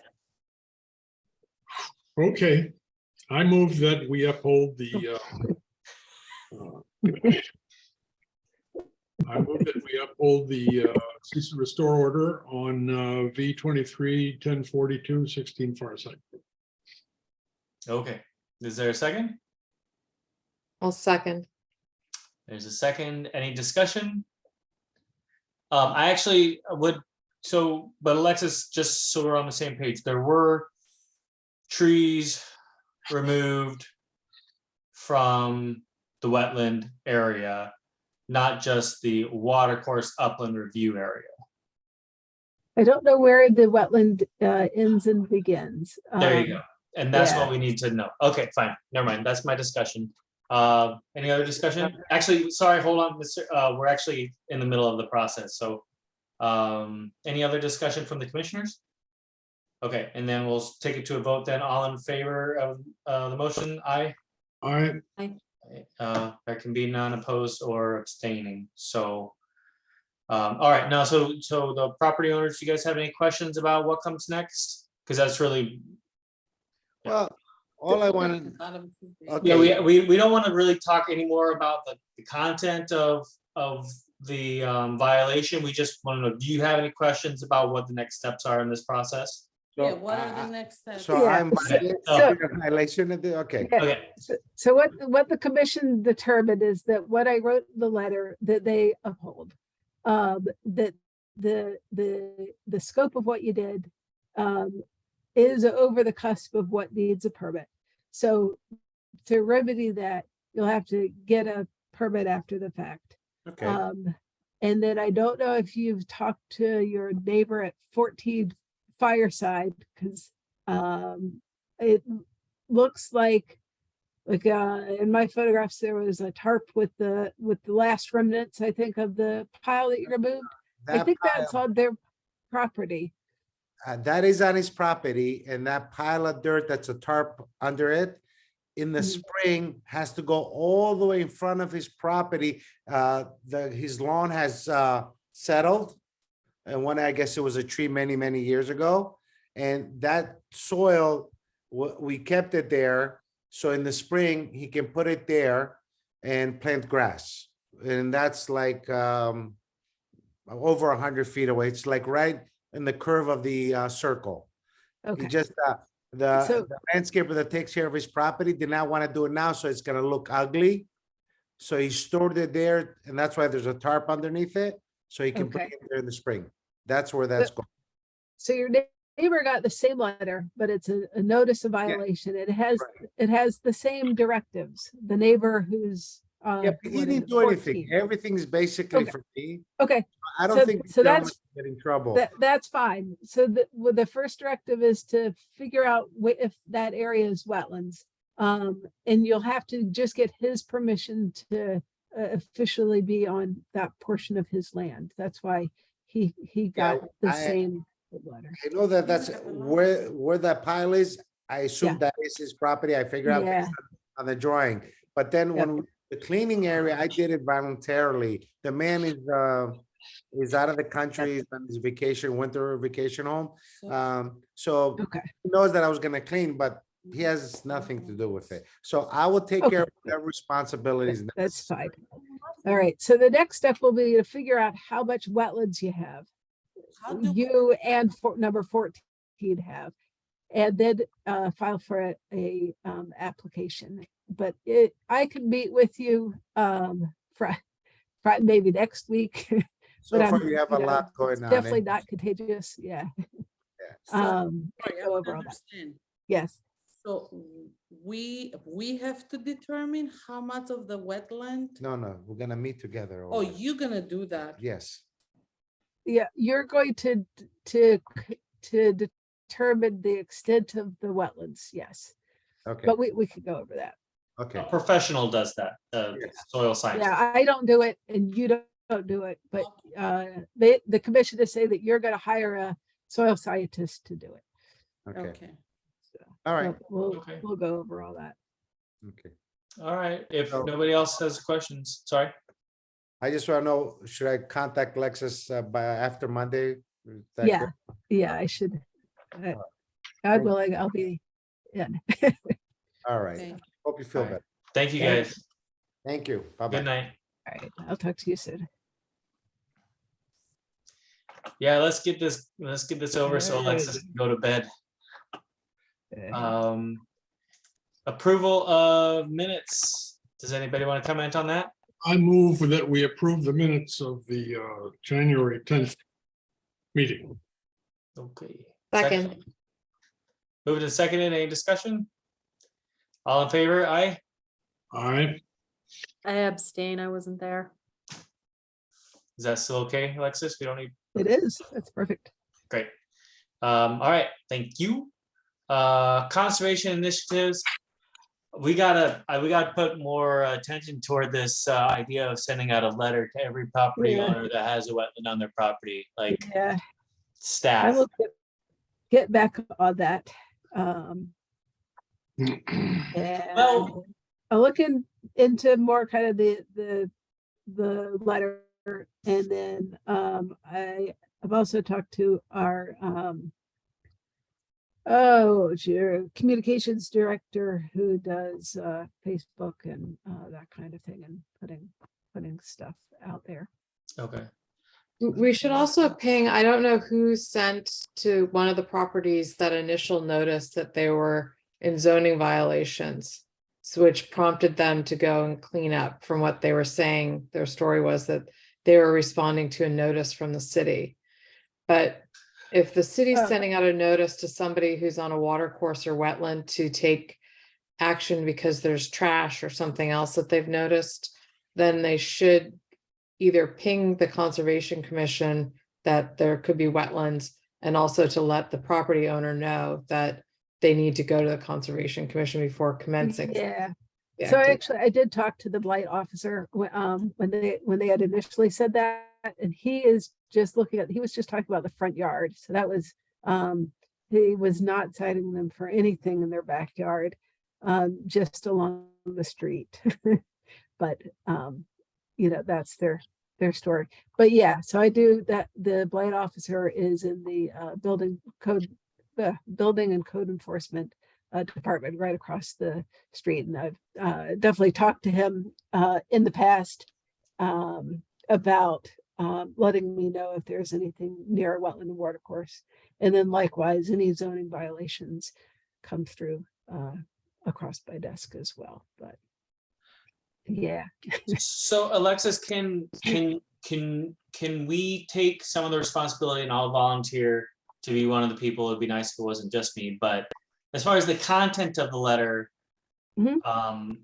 Maybe put that as a secondary thing for you. Primarily for you is just, I think, understanding the mechanism of identifying, linking property owner, Yep. wetland / water course. How does that list get populated? And then is there already function in place at the city for a mass distribution letter, or whatever? no, there's nothing in place that I can piggyback. Yeah, so I've tried to get into like the what am I trying to say, tax bills, like a little pamphlet inside of it, but Sure. that's it's I don't know, there's some issue with that. First of all, they don't have a way to separate out like the list of properties that I would want it to go to, if that makes sense, because they Yep. send everything out. Yep. And then whether it be sent, so we could generate a list of properties, residential properties that have any wetland or watercourse or upland review area in them.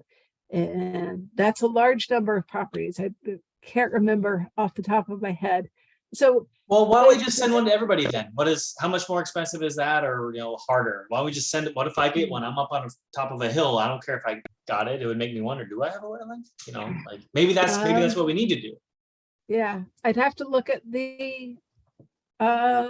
I'd have to count how many residences there are, and I'd have to move some money. I don't think I have don't have the budget to mail that many out, I don't think. That would be a lot of properties. Yeah. And when is the next mailing going out anyway? Not until June. Yeah, I don't think that I'll talk to them again, but that's never gone anywhere. So I'd be doing my own mailings. Okay. Which increases the cost then because we're paying for postage and we're paying for everything. Whereas before we just pay for like the flyer. Yeah. So I have at my desk, when we talked about this before, there are notes with all these kind of numbers that we had gone through, like how many, I just don't have that with me. But I will definitely look into that again and come up with some potential solutions for the next meeting for distribution. Okay. Are there any organizations that would like give us, donate money to do it? Like land trust or who knows, a corporation in town or something? I don't know. I could ask iPark if they want to do a contribution. It's poor guys. I don't know. We Not don't that I have to can think decide of. tonight. I just, Yeah.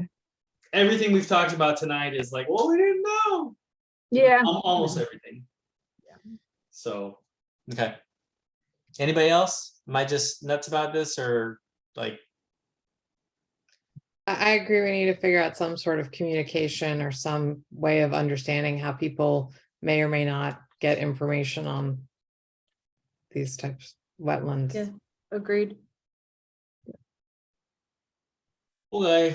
All right, we'll keep moving then. Comments of staff? Alexis? No, I guess not. Okay. Comments of commissioners? Nope. Okay, need a motion. I'll move to adjourn. Can I have a second? I'll second it. I think Cheryl got that. Cheryl, you get a turn. Okay. All in favor? Aye. I I feel better soon, night. Alexis. Get some rest. Feel better, Alexis. Good night.